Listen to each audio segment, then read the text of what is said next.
오늘 칭찬받는 성도가 주제입니다. 초대교회 사도행전 1장 8절에서 그랬죠. 오직 성령이 너희에게 마시면 너희가 권능을 받고 예루살렘과 유다와 사마리아 땅 끝까지 이르러 내 증인이 되리라. 이렇게 말씀하신 그대로 사도행전 2장에서 성령의 불이 임했습니다. 그죠? 할렐루야.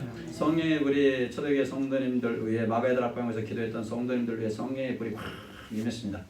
자, 그 뒤에 폭발적인, 정말로 아주 폭발입니다. 폭발적인 부흥의 역사가 일어났다고 말할 수 있습니다. 왕성해졌죠. 오늘 본문 7절에 보시면 초대교회는 점점 더 왕성하여졌다 이렇게 표현을 하고 있습니다. 이 말씀은 오늘 말씀의 결론에 해당하는 부분인데요. 점점 왕성할 수밖에 없었던 이유가 무엇인가? 우리가 오늘 그 이유를 한번 찾아보도록 하겠습니다. 점점 더 왕성할 수밖에 없는 이유, 점점 더 왕성할 수 있는 이유. 왕성해진다. 교회가 부흥하고 폭발적 부흥의 역사가 일어나는데 그렇게 된 이유가 뭐냐는 거예요. 이유가. 그렇게 된 이유는 한마디로 말해서 두 글자입니다. 칭찬입니다. 칭찬이라는 것이 핵심 단어입니다. 칭찬받는 성도들이 많은 교회가 여러분 점점 더 왕성해진다는 것을 볼 수 있습니다. 그러니까 우리 성도님들께서 교회에서 서로서로에게 칭찬을 드려야 되고 이웃에게 칭찬을 드려야 되고 칭찬을 많이 들으면 그 교회는 역동적으로 움직이게 되고 그 교회는 활발하게 막 이렇게 부흥하는 놀라운 역사가 일어나게 되는 것입니다.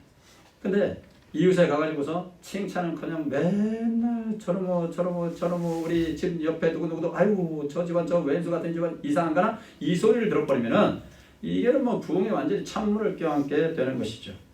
여러분 칭찬은 고래도 춤추게 한다는 말이 있죠.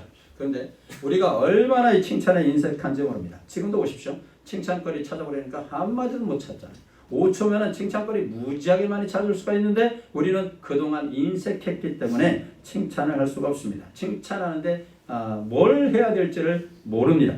각박한 세상에 살다 보니까 다른 사람들을 칭찬해 본 적이 그리 많지 않거든요. 사랑하는 성도 여러분, 주변 사람들을 칭찬하면은요, 여러분 스스로가 달라지고 여러분의 인생이 달라지고 여러분의 가정이 변화되어지고 교회가 변화되어지고 사회가 변화가 일어나게 되는 것입니다. 여러분 가정에 가서 칭찬을 한번 해보시기 바랍니다. 여러분의 남편에게 칭찬할 거리가 얼마나 많이 있습니까? 아무리 눈을 씻고 봐도 당신이 세상에서 제일 멋진 것 같아. 이 말 한마디면은요, 그 다음에 그야말로 주머니 다 털어서 아내에게 줍니다. 그러지 않겠습니까? 이 세상을 아무리 뒤져봐도 난 당신밖에 눈에 안 보여. 나는 당신한테 정말 평생을 꽃가치가 꼈나 봐. 뭔가 이런 식으로 말입니다. 뭔가 이런 식으로 한마디만 해보십시오. 남편이요 정말로 자기 생명까지도 그냥 주려고 할 거예요. 나만 빼놓고 생명까지 줄 거예요. 나는 생명은 절대 안 주거든. 주님을 위해서는 내가 내놓지만은 미안합니다. 주님을 위해서라면은 항상 생명이 하나님 앞에 기도합니다. 주여 나 여기도 있어요. 여기도 그래요. 하나님 앞에. 아니 기도도 참 재미나게 해요. 나는 하나님 여기도 있어요. 그래요. 여기도. 수많은 위대한 하나님의 귀하신 종들 이 시대에 하나님 앞에 손에 붙잡혀서 하나님의 나라를 확장시켜 나가는 종들이 많은데 주여 여기도 있습니다. 여기도 있어요. 주님을 위해서 정말로 앞뒤를 앉고 저돌적으로 밀어붙일 종, 주님을 위해서라면 십자가 지고 골고다를 갈 각오가 돼 있는 이동현 여기도 있어요. 하나님 앞에 그렇게 부르짖습니다. 주님을 위해서라면 가능한데 그래. 이 남편에게 그렇게 말해보십시오. 얼마나 좋아하겠습니까? 내가 당신을 만난 거는 정말로 인생의 최대 복이야. 한번 연습해 볼까요? 아무리 눈을 씻고 봐도 당신이 최고야. 시작. 주. 아무리 씻고 봐도 당신이 최고야. 자 여러분, 아내에게도 마찬가지입니다. 당신은 아직도 매력적이야. 아직도 내 심장을 뛰게 해. 목사님 뭐라치고 잘못 먹었나? 내 가슴을 뛰게 해. 이런 말 한마디가 남편이 아내에게 해주지. 와, 그러면 이거 뭐 난리가 나는 겁니다. 난리가. 당신이 해준 음식을 먹다 보면은 밖에서는 내가 밥을 못 먹겠어. 여러분 제가 이 멘트 많이 합니다. 밖에서 음식 먹을 때가 많잖아요. 밖에서 이렇게 식사할 때가 목사님들하고. 그러면은 사실 밖에 음식이 맛있잖아요. 호텔 같은 데서 먹으면 맛있잖아요. 근데 와가지고는 다른 말 합니다. 안 듣고 있겠지. 지금 애들하고 같이 성경 공부하고 있겠지. 나는 밖에서 밥을 먹겠어. 당신이 해준 게 너무너무 그리워서 난 그래서 빨리빨리 오잖아. 그러면은 그날 저녁에 달라집니다. 반찬이 달라지는 거죠. 교회에서도요, 여러분 성도님들 주변 사람들을 칭찬하셔야 됩니다. 내 옆에 앉아있는 성도님, 앞뒤의 성도님들을 보면서 우리가 칭찬하셔야 됩니다. 오늘 왜 이리 멋지십니까? 오늘 왜 이렇게 예쁘십니까? 오늘 왜 이리 옷이 잘 어울리십니까? 오늘 정말로 10년은 더 젊어 보이십니다. 목사님이 거짓말하지 말라고 그랬잖아요. 이렇게 따지지 말고 이렇게 한번 해보십시오. 얼마나 화기애애지게 되겠습니까? 그런데 굉장히 어렵습니다. 굉장히 어렵습니다. 칭찬을 하면은 가정이 바뀌고 사회가 바뀌게 되는데 말입니다. 그러니까 여러분 칭찬에 인색하지 마시고 칭찬을 자주 하시는 성도님들이 되시기를 예수님의 이름으로 축복합니다. 자녀들도 마찬가지 아니겠습니까? 자녀들도 방임주의나 과잉보호하면서 키우지는 마시고 절도와 규율을 가지고 자녀를 키우되 그 자녀에게 칭찬을 많이 해주는 그런 부모님이 되셔야 그 자녀가 올바르게 성장할 수가 있는 겁니다. 오늘 말씀은요, 직분자를 뽑는 임직식이나 그럴 때 많이 인용되는 그러한 말씀의 본문입니다. 여기 본문에 나오는 교회 집사님들이 나오는데요. 교회 집사님들 7분을 선택하는 초대교회 처음 세우는 최초의 7 집사님들이죠. 7 집사님들을 포함해서 이 집사님들을 안수하여 세웠다고 되어 있습니다. 그래서 우리가 이해하기로는 안수 집사님으로 생각하시는데 신학적인 배경에서 보면 장로님에 해당하는 말씀입니다. 그런데 이 본문을 교회 장로님에게만 해당하는 말씀으로 해석을 해버리면 이 본문이 우리에게 그다지 다가오질 않아요. 왜냐하면 나는 교회 장로가 아니니까. 다가오질 않아요. 따라서 하나님 앞에 칭찬받는다는 대명제, 이 칭찬이라는 쪽에 우리가 좀 초점을 둘 필요가 있다는 것입니다.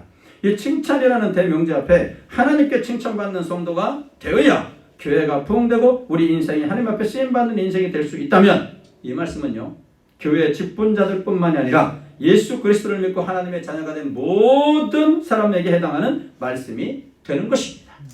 그래서 우리 성도님들께서 말씀을 통해서 칭찬받는 성도가 되려면, 칭찬받는 성도를 하나님이 원하시니까 칭찬받는 성도가 되려면 그럼 어떻게 해야 되는지를 배워서 그대로 실천하는 우리 성도님들이 되시기를 예수님의 이름으로 축원합니다. 오늘 말씀의 배경을 보시면 히브리파, 헬라파가 싸우는 장면이 등장합니다. 일단 히브리파, 헬라파 이렇게 존재했다는 것 자체가 문제가 있습니다. 여러분 교회는 파가 조성되면 안 되지 않습니까? 고린도 교회의 문제점이 뭐였습니까? 아볼로파가 있었습니다. 바울파가 있었습니다. 게바파가 있었습니다.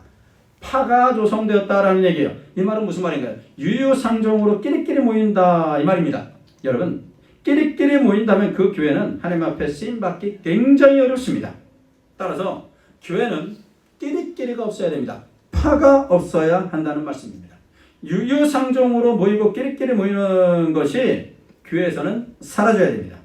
그런데 여기 보니까 헬라파와 히브리파가 존재했다는 거예요. 그러니까 출신이 헬라파 출신, 히브리파 출신이 있었다는 얘기예요.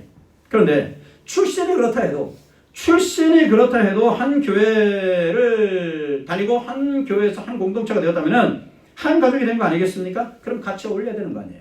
같이 어울려야 하는데 그렇지 않고 헬라파는 헬라파대로, 히브리파는 히브리파대로 따로 놀았다는 얘기예요. 따로 올렸다는 얘기예요. 밥을 먹을 때도 같이 먹어야 되는데 밥을 먹을 때도 헬라파 따로 먹고 히브리파 따로 먹고 뭔가 이랬다는 얘기예요. 여기서부터 이제 문제의 발단이 시작이 되는 겁니다.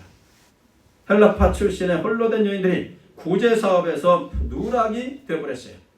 아마도 이 교회의 모든 세상적으로 말하면 권력 같은 걸 히브리파 사람들이 갖고 있었던 모양이에요. 그래서 헬라파의 홀로 된 여인들이 구제 사업에 이렇게 좀 혜택을 받아야 되는데 거기서 누락이 돼버렸어요. 이걸 가지고 헬라파 사람들이 따지기 시작하는 겁니다. 히브리파 사람들에게 왜 우리가 이 구제에서 누락이 되었느냐 하면서 따집니다. 옥신각신합니다. 이 교회의 모습이었어요. 이 광경을 사도들이 봤습니다. 얼마나 마음이 아프겠습니까? 여러분 목사가 가장 마음이 아픈 게 뭐냐면 성도들끼리 싸우는 거예요. 성도들끼리 옥신각신하는, 성도들끼리 교회에서 큰 소리 나는 거예요. 근데 우리 교회는 얼마나 아름답고 사랑이 넘치는지 교회에서 큰 소리 나는 걸 제가 못 봤어요. 나 없는 데서 하나? 근데 큰 소리 나는 걸 못 봤어요. 얼마나 아름다운지 몰라요. 그래서 사도들이 이 문제를 해결해야 될 거 아니겠습니까? 이 문제의 원인을 진단하기 시작합니다. 그 진단의 결과 자신들이 구제활동으로 인해서 말씀 전하고 기도하는 일에 전념하지 못하고 소홀했기 때문에 이런 현상이 나타났다고 판단했습니다. 그러니까 나는 말씀에 전무해야 되고 기도하는 일에 전무해야 될 사도가 일을 분담하지 아니하고 분담하여서 성도들을 세워가지고 동료의식을 갖지 않았다라는 것에 대한 진단을 내렸다는 거예요. 여러분 이것이 굉장히 중요한 거 아니겠습니까? 교회는 목사 혼자서 이끌어가는 것이 아닙니다. 교회는 목사 혼자서 모든 것을 다 끌고 가는 거, 모든 것을 다 하는 거, 여러분 이거는 정상적인 교회는 아닙니다. 구약시대에도 모세가 이스라엘 백성들을 이끌고 나올 때 하나님께서는 모세에게 지혜를 주시지 않았습니까? 왜 너 혼자 그렇게 힘들어하느냐? 왜 너 혼자 그렇게 모든 백성들의 재판을 다 담당하려고 하느냐? 너희 가운데서 1000부장을 세우고 100부장을 세우고 50부장을 세우고 10부장을 세우라. 차례대로 1000부장, 100부장, 50부장, 10부장. 그리고 정말로 중요하고 정말로 중요한 재판거리는 너에게 갖고 오게 하라. 그러니까 너는 그 정말로 중요한 것만 판단하면 될 거 아니냐. 나머지는 네 밑에 100부장들을 세워서 1000부장을 세워가지고 100부장을 세워서 50부장 세워서 10부장 세워가지고서 그들로 인해서 재판하게 하고 보고만 받아라 이 말이에요. 보고만. 이게 체계, 지휘 체계. 이것이 필요합니다. 근데 여기서는 이 초대교회에서는 너무너무 뭐 여러 가지 일이 발생되고 초대교회니까 좀 어수선한 그런 면도 없잖아 있지만은 이런 문제들로 사도들이 자신들이 다 누바타를 하다 보니까 일이 안 되는 거예요. 교회가. 그래서 깨달은 거예요. 나는 오직 말씀 전하는 일과 기도하는 일만 전무해야 되는데 이거를 제쳐놓고서 다른 일을 하라니까 문제가 발생이 되는구나. 그래서 나는 내 일을 하고 교회에서 구제하는 일, 교회에서 재정을 담당하는 일 이런 것들은 집사님을 세워서 장로님을 세워가지고서 일을 담당하게 해야 되겠다. 그리고 분담하게 되는 거예요. 근데 분담을 안 한 것이 원인이라고 진단을 했던 것입니다. 그래서 이 구제활동 결과적으로 재정을 담당하고 구제를 담당하는 교회 일꾼들, 책임자들, 집사님들을 뽑자고 하는 그러한 장면입니다. 그 집사님들을 뽑는 기준이 뭐냐? 그 기준이 뭐냐? 집사님들을 선택하는 기준. 오늘날로 말하면은 뭐 임직식을 하는데 장로님을 세우고 안수집사님을 세우고 권사님을 세우는데 그 기준이 뭐냐는 기준이 뭐냐? 칭찬이에요. 칭찬을 받는 사람이어야 한다는 거예요. 교회에서 칭찬받는 사람이어야 되고 이웃에게도 칭찬을 받는 사람이어야 자격이 주어졌다라는 얘기예요. 여러분 칭찬받는 사람 도대체 어떤 사람을 두고 말하는 것일까? 우리 모든 성도님은 먼저 하나님 앞에 칭찬을 받아야 하는데 하나님께 칭찬을 받으려면 어떤 사람이 되어야 할까? 이게 중요합니다. 그러니까 칭찬받으려면 어떤 사람이 되어야 될까? 무엇을 해야 칭찬받는 사람이 될 수 있을까? 이렇게 우리가 좀 바꿔가면서도 생각할 수 있겠죠. 그 답이 오늘 3절 말씀에 보시면 나옵니다. 오늘 본문 3절 보겠습니다. 3절 같이 읽습니다. 시작. 형제들아 너희 가운데서 성령과 지혜가 충만하여 칭찬받는 사람 일곱을 택하라. 우리가 이 일을 그들에게 맡기고 이 일을 그들에게 맡긴다. 위임한다는 거예요? 내 일을 이제 위임한다는 거예요? 오늘날 보면은 목사의 일을 위임한다는 거예요? 누구한테? 칭찬받는 사람. 칭찬받는 사람이 그럼 누군데? 성령과 지혜가 충만한 사람. 성령과 지혜가 충만한 사람. 이 사람이 교회를 맡아야 된다는 거예요. 이 사람이 칭찬을 받겠네. 성령과 지혜가 충만하면 칭찬받는 사람이 된다는 거예요. 그러면 이 칭찬받는 사람을 선택해야 된다는 거예요.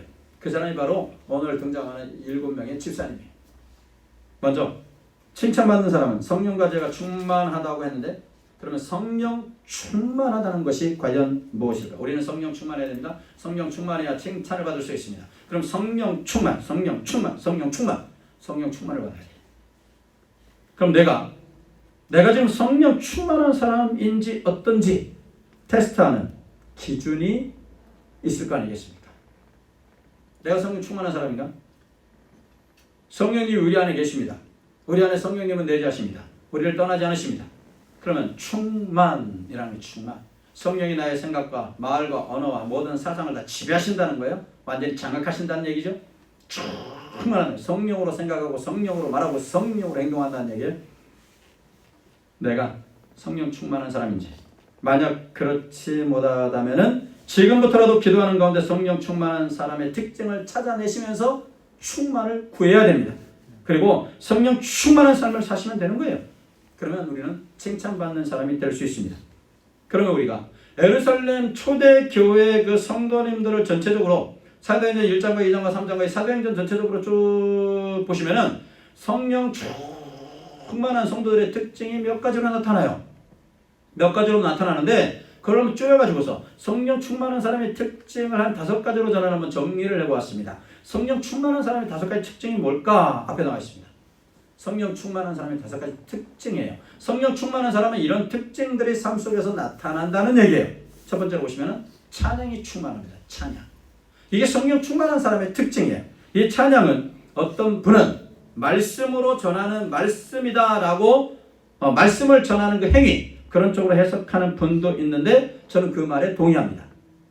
저도 이게 찬양이라는 것은 입을 열어서 말씀을 선포하는 거라고 볼 수 있어요. 그런데 오늘은 글자 그대로 한번 살펴볼 필요가 있을 것 같습니다. 찬양입니다. 찬양. 찬송입니다. 사랑하는 성도 여러분. 하나님의 자녀들은요. 어떤 환경과 역경 속에서도 입술에서 찬양이 그치지 않는다는 얘기입니다. 그 옛날 순교의 대열에 섰던 주기철 목사님이나 우리가 익히 들었던 손양원 목사님 그리고 김화식 장로님 이런 분들을 우리가 생각해 볼 수 있지 않겠습니까? 특별히 김화식 장로님 화형대에서 처형을 당하지 않았습니까? 김화식 장로님과 또 다른 2명이 줄에 묶여 있었고 불이 타고 올라오고 있습니다. 예수를 안 믿으면 예수를 부인하면 구해주겠다고 살려주겠다고 했음에도 불구하고 그럴 수 없다고 하면서 화형대에서 처형당함으로 순교의 제물이 되시지 않았습니까? 그때 김원식 장로님이 부른 찬송이 바로 하늘 가는 밝은 길이 내 앞에 있으니 이거 아닙니까? 이 찬양을 부르면서 불길 속에서 재로 변하여 주님 앞에 올라갔던 것입니다. 성령 충만한 사람은 바로 찬양이 충만합니다. 어떤 환경과 역경 속에서도 입술에서 찬양이 지어지지 않습니다. 이것이 바로 성령 충만한 사람의 특징입니다. 이처럼 성령 충만한 사람은요 찬양이 충만합니다. 여러분 스스로 한번 체크해 보시기 바랍니다. 나는 성령 충만한 사람인지 어려운 환경 속에서도 과연 찬양이 나오는지 아니면 원망이 나오는지 한번 여러분 생각해 보시기 바랍니다. 욕이 나오는지 세상 말로 그냥 쌍욕이 나오는지 아니면 주여 이 말이 나오는지. 그래서 만약에 찬양이 나오지 않는다면 나는 아직 성령으로 충만하지 않구나. 더 기도해야 되겠구나. 하나님이여 나에게 성령을 주시옵소서. 성령의 충만함을 주시옵소서. 성령께서 나의 생각과 마음과 언어와 모든 것을 주여 지배하여 주시옵소서. 여러분 그렇게 기도하셔야 됩니다. 그래서 찬양이 충만해지시기를 바랍니다. 이 성령 충만한 자의 특징. 성령 충만한 자의 특징은 복음 전하는 것입니다. 복음 전하는 것.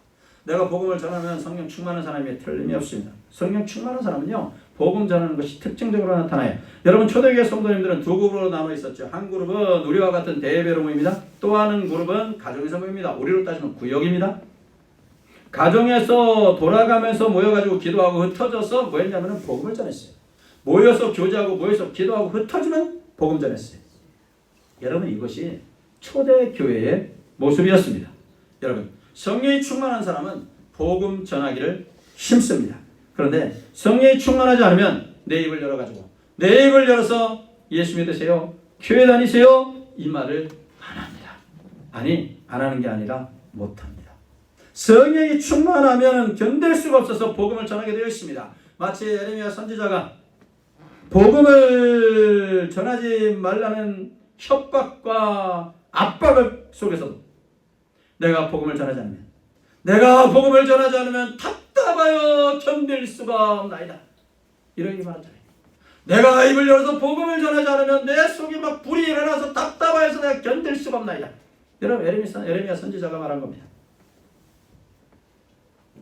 최근 저는 내가 강단에서 복음을 전할 수 있는 시간이 과연 얼마나 남았을까 하는 생각을 가끔가다 합니다.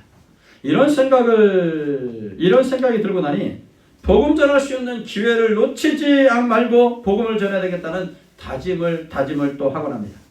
여러분들께서 이 땅을 살면서 이웃에게 복음을 전가하고 또 내가 믿는 예수님을 전할 기회가 과연 얼마나 되겠습니까? 내가 전도할 수 있는 기회가 얼마나 되겠습니까? 이웃에게 다니면서 예수 믿으세요. 우리 포도나무교로 나오세요. 사랑과 은혜가 넘치는 우리 포도나무교로 나와주세요. 나오세요. 내가 믿는 예수 당신도 믿었으면 정말로 좋겠습니다. 내가 믿는 예수 당신도 믿고 나와 함께 천국 갔으면 좋겠습니다. 여러분 이렇게 복음 증거하고 예수님을 전할 기회가 여러분 얼마나 되겠습니까? 얼마 되지 않습니다. 이 땅에 있는 동안만 여러분 복음을 전할 수 있는 기회가 되는 것입니다. 사랑하는 성도 여러분, 복음을 많이 전하시기를 예수님의 이름으로 축복합니다. 헬라인이나 유대인이나 내가 모든 자에게 빚진 자다. 바울 사도가 그렇게 고백하지 않습니까? 그래서 때를 얻든지 못 얻든지 나는 복음 전하며 다니겠다. 여러분 사도 바울이 그렇게 말하지 않았습니까? 대상을 가리지 않았습니다. 사도 바울은 대상을 가리지 않았습니다. 때를 가리지 않았습니다. 가리지 않고 복음을 전했습니다. 너무너무 시급한 문제이기 때문에 그래요. 복음 전하는 일이 너무너무 시급한 일이기 때문에 그런 거예요. 내가 복음을 전하지 않으면 나의 가까운 사람들, 가족들, 동료들이 지옥에 가기 때문입니다. 이것이 여러분 성령 충만한 사람의 특징이에요. 성령 충만한 사람은 복음을 전합니다. 성령 충만한 사람은요, 세 번째로 보시면 말씀에 대한 갈증이 있다고 했어요. 말씀에 대한 갈증. 성령이 충만한 사람의 세 번째 특징이죠. 그러니까 하나님의 말씀을 읽지 않으면 견딜 수 없는 갈증이 일어나요. 이게 성령 충만한 사람의 특징입니다, 여러분. 하나님의 말씀을 읽지 않으면 막 갈증이 일어나서 견딜 수가 없어요. 하나님의 말씀을 듣지 않으면 견딜 수 없는 갈증이 있어요. 그리고 하나님의 말씀을 배우고 싶은 막 갈증 말입니다. 여러분 이 갈증을 성령 충만한 사람들은 가지고 있다는 것입니다. 그래서 말씀을 듣기 위해서 예배 시간을 기다리면서 예배 시간에 교회 가기를 막 기다리는 거예요. 하나님의 말씀을 듣고 싶어가지고. 이게 바로 성령 충만한 사람의 특징이에요. 성령 충만한. 우리 크리스찬들은 성령 충만한 사람을 건강한 크리스찬이라고 하지 않습니까? 육체적으로 마찬가지잖아요. 육체적으로 여러분 건강한 사람의 특징입니까? 특징이 뭡니까? 건강치 못한 사람은 뭐부터 떨어집니까? 뭐부터 떨어지시오?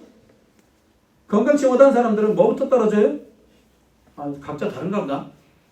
건강치 못한 사람들 입맛부터 떨어지는 거 아닙니까? 와, 나는 그래서 그런데.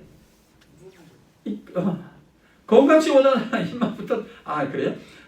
또 다를 수가 있구나. 건강한 사람은요, 잘 먹습니다. 입맛이 안 떨어져요. 여러분 점심 잘 잡수시기 바랍니다. 떡도 잘 잡수시기 바랍니다. 떡을 먹어도 맛이 없죠. 그래 버리면은 그 건강치 못하다는 거예요. 저같이 너무 과하게 먹어도 탈이지만 저는 너무너무 잘 먹어가지고 너무너무 잘 먹어요. 남들이 보면은 아주 뭐라 할 것 같아. 지난주에도 많이 먹고 싶은데 뭐라 할까 목사님 뭐 이렇게 많이 먹어? 저는 그 접시를 한 3-4접은 먹을 것 같은데 보조를 맞추다 보니까. 영적으로 건강한 사람도 마찬가지예요. 영적으로 건강한 사람도 하나님의 말씀을 자꾸 듣고 싶어해요. 근데 영적으로 건강하지 못하면은 성령을 충만한 사람이 영적으로 건강한 사람 아닙니까? 근데 영적으로 건강하지 못하면은 말씀 귀가 닫혀요. 예배 시간 나오는 게 아주 그냥 소가 어디 끌려가는 도살장 끌려가는 것처럼 힘들어요. 이게 왜 그렇습니까? 성령 충만하지 못한 거예요. 성령 충만하지 못하면 그런 결과가 나타나기 때문에 그렇습니다. 그래서 성령 충만한 사람은요, 말씀에 대한 갈증이 있다는 거예요. 성령 충만한 사람은 네 번째로 기도 생활을 합니다.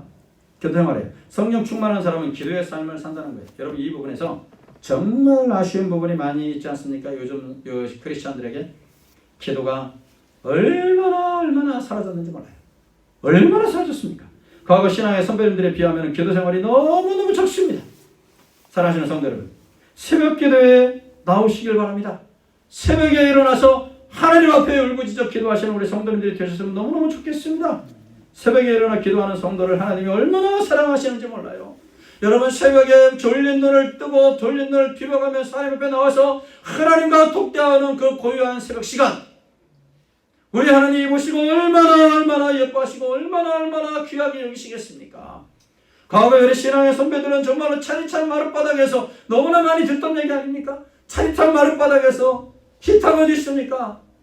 그 마룻바닥에서 나라와 민족을 위해 기도하고 정말로 남편의 구원을 위해 기도하고 가족 구원을 위해 기도하고 너무너무 가난해서 절여서 살다 보니까 하나님 앞에 나와서 울부짖고 오직 소망은 주님 앞에 주님밖에 없습니다 하면서 울부짖어 기도하지 않았습니까? 그 새벽에 눈길을 쓸어가면서 하나님 앞에 나와서 기도하는 우리 신앙의 선배들이었습니다. 그 선배님들의, 우리 신앙의 선배들의 그 놀라우신 신앙의 열정으로 우리가 지금 그 열매를 따먹고 있지 않습니까? 그렇다면 우리의 후손들에게도 그 신앙의 열정을 물려줘야 될 거 아니겠습니까? 그렇지 않으면 우리의 후손들은 우리로 인해서 고생하는 거예요. 이제 우리는 신앙의 선배들 때문에 이 놀라운 복을 받아 살고 있는데, 우리는 신앙생활 잘못하면, 우리가 신앙생활 잘못하면 우리 후손들은 이제 힘들게 되는 거예요. 우리도 우리 신앙의 선배들처럼 정말로 후손들에게 놀라운 영적 복을 전수해 주려면 새벽에 나와서 정말로 하나님 앞에 울부짖어 기도하는 그러한 성도님들이 되었으면 너무너무 좋겠습니다.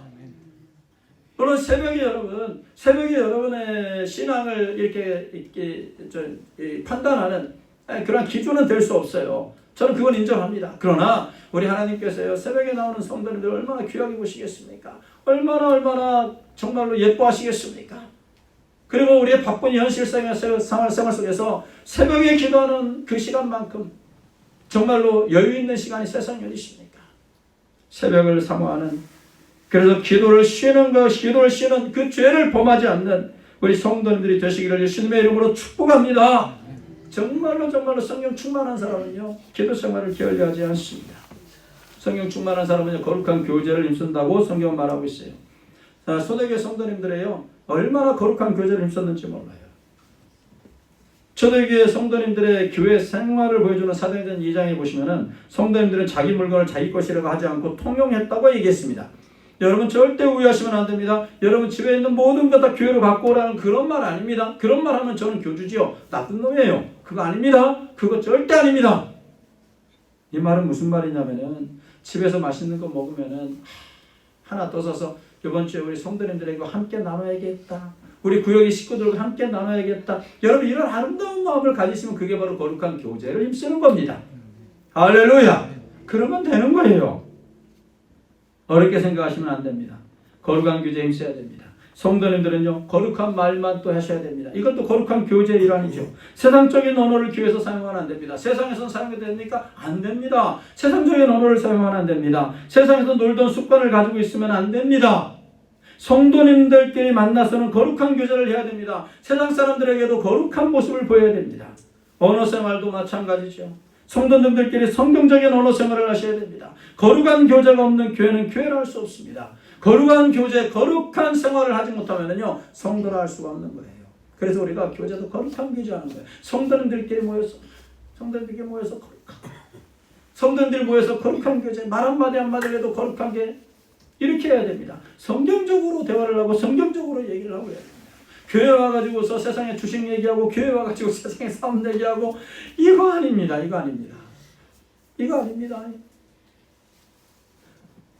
정말 있어서는 안 되는 일이지만 안수집사 회가 있는데 안수집사 회에서 모여가지고 회의하면서 미나토 치고 그런답니다. 미나토가 나는 뭔지도 모르겠지만 하여튼 그런 거 하는데요. 그런 거 하다가 무슨 뭐 하는 겁니까? 교회가 아니라고 모여가지고서 그 짓 합니까? 안 되는 거죠. 말도 안 되는 얘기입니다.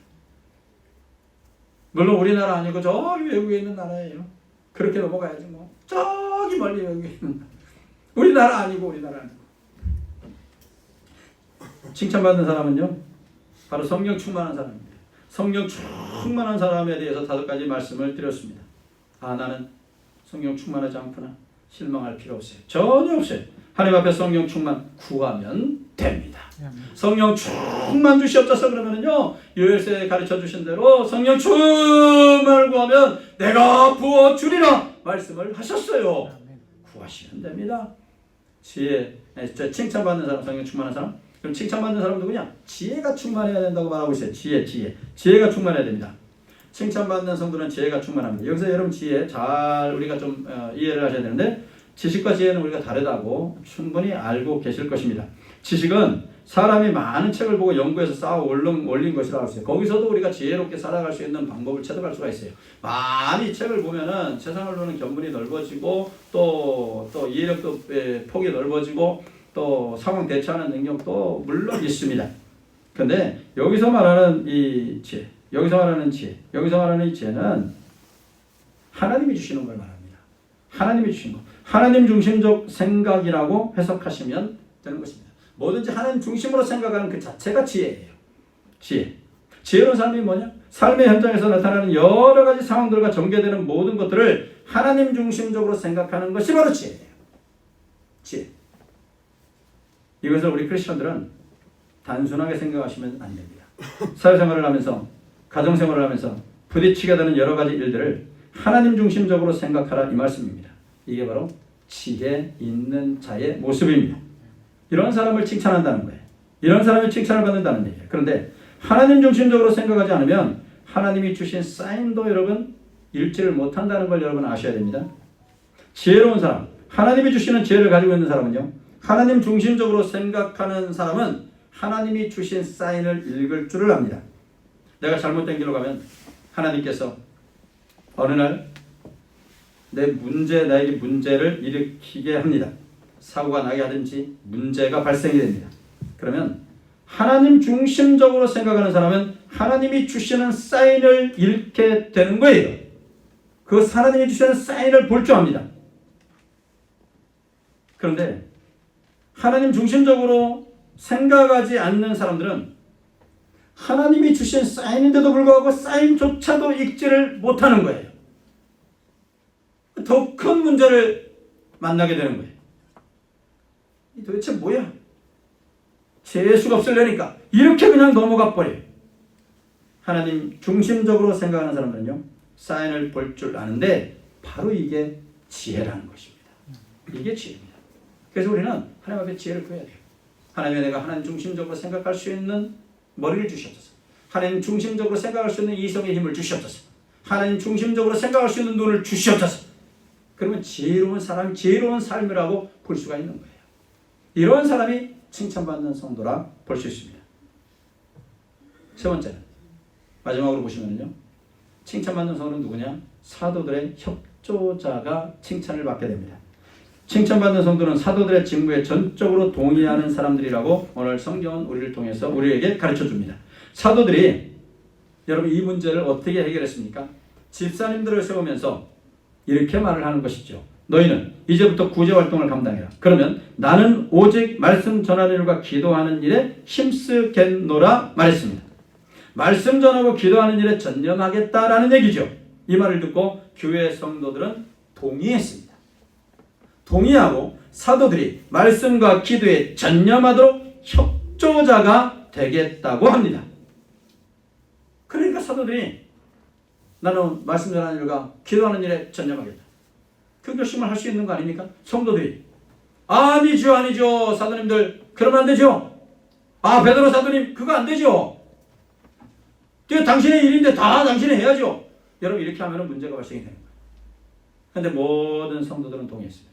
모든 성도들은 동의하고 집사님 7명을 뽑게 되는 것입니다. 여러분 이런 사람이 칭찬받는 사람이라고 할 수 있습니다. 여러분 오늘날 목회자의 역할이 바로 이런 것입니다. 목회자의 역할은 여러분들을 위해서 시간 날 때마다 기도하는 것이고 여러분들에게 하나님의 말씀을 올바로 증거하고 여러분의 영을 성숙시키는 것이 저의 의무입니다. 그런데 제가 이 일을 제쳐놓고 다른 일에 신경 쓴다면 그야말로 저는 직무를 유기하는 것입니다. 제가 만약에 기도하는 일과 말씀 전하는 일을 제쳐놓고 다른 것에 신경을 쓰면 이런 문제가 발생이 되는 겁니다. 사도들, 즉 목사가 말씀 전하는 일과 기도하는 일에 전념할 수 있도록 도와주고 협조하는 것이 여러분 칭찬받는 성도의 특징입니다. 사랑하시는 성도 여러분, 칭찬받는 성도, 성령 충만해야 됩니다.